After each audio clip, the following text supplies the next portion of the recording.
வணக்கம் உறவுகளே. நம்ம உடம்புல முற்காலத்தை விட இப்போ யூஸ் கம்மியான பார்ட்ஸ் எதுன்னு தெரியுமாங்க? டீட்டெயில் வீடியோக்குள்ளே போகிறதுக்கு முன்னாடி சப்ஸ்கிரைப் செய்யாத சொந்தங்கள் மறக்காமல் சப்ஸ்கிரைப் செஞ்சுருங்க.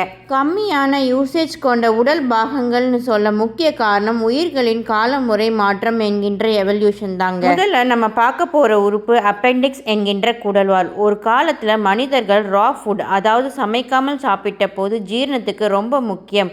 ஆனால் இப்போ யூஸ் ரொம்ப கம்மி. அடுத்து விஸ்டம் டீத் என்கின்ற ஞானப்பல். அப்போ பெரிய தாடை, கடின உணவு, இந்த பல் சூப்பர் யூஸ்ஃபுல். இப்போ தாடை சின்னதாக மாறிட்டதால யூஸ் கம்மி, ஆனால் பல் வலி வந்தால் ரொம்ப அதிகங்க. அடுத்ததாக நம்ம முதுகுத்தண்டோட கடைசியில் இருக்கிற காக்சிக்ஸ் என்கின்ற வால் எலும்பு. ஒரு காலத்தில் வால் இருந்ததுக்கான சாட்சி. இப்போ பேலன்ஸுக்கு மட்டும் ஒரு சின்ன சப்போர்ட். அதே மாதிரி ஆரிக்குலர் மசில்ஸ், இது காதுக்கு பக்கத்தில் இருக்கிற மசில்ஸ். முன்னாடி சவுண்ட் எங்கிருந்து வருதுன்னு காது அசைக்க யூஸ் பண்ணாங்க. மிருகங்கள் ஆரிக்குலர் மசில்ஸை பயன்படுத்தி சவுண்டுகளை கேட்கிறது. ஆனால் மனிதர்களாகிய நம்ம தலையை திருப்பி சவுண்டுகளை கேட்டு ஆரிக்குலர் மசில் பயன்பாட்டை குறைத்து விட்டோம். இதெல்லாம் ஒன்று தாங்க சொல்லுது. காலம் மாறினா உடம்பும் மாறும், பயனும் மாறுகிறது. இந்த இன்ஃபர்மேஷன் உங்களுக்கு பிடிச்சிருந்தா லைக் பட்டன் அழுத்தி ஃப்ரெண்ட்ஸ் அண்ட் ஃபேமிலிக்கு ஷேர் பண்ணுங்க.